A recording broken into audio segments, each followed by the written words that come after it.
জ্বরের জন্য কিছু খেতে পারছি না। তা এখন এখানে এই যে পেয়ারা নিয়ে আসছে, তারপর আম নিয়ে আসছে, বড় বড় আম নিয়ে আসছে। এগুলি কি আম?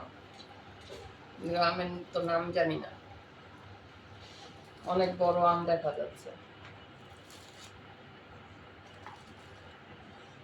আমি তো শুধু হিমসাগর আর ল্যাংড়া আর হলো রূপালী আমটাই চিনি, অন্য কোনো আম ঠিকভাবে চিনি না।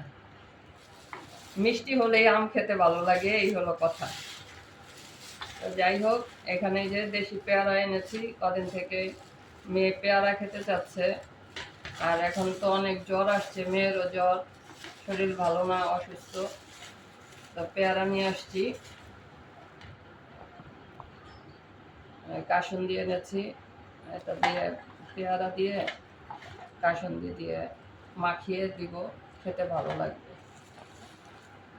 আপনারা এরকম জ্বর হলে কি পেয়ারা খেতে ভালো লাগে আপনাদের কাছে? কমেন্টে জানাবেন। ঘরের সবাই অসুস্থ হয়ে গেছে, এখন আর রান্না বান্না খাওয়া দাওয়া ভালো লাগে না, হাবিজাবি খেতে ভালো লাগে। সবাই ভালো থাকবেন। আল্লাহ হাফেজ।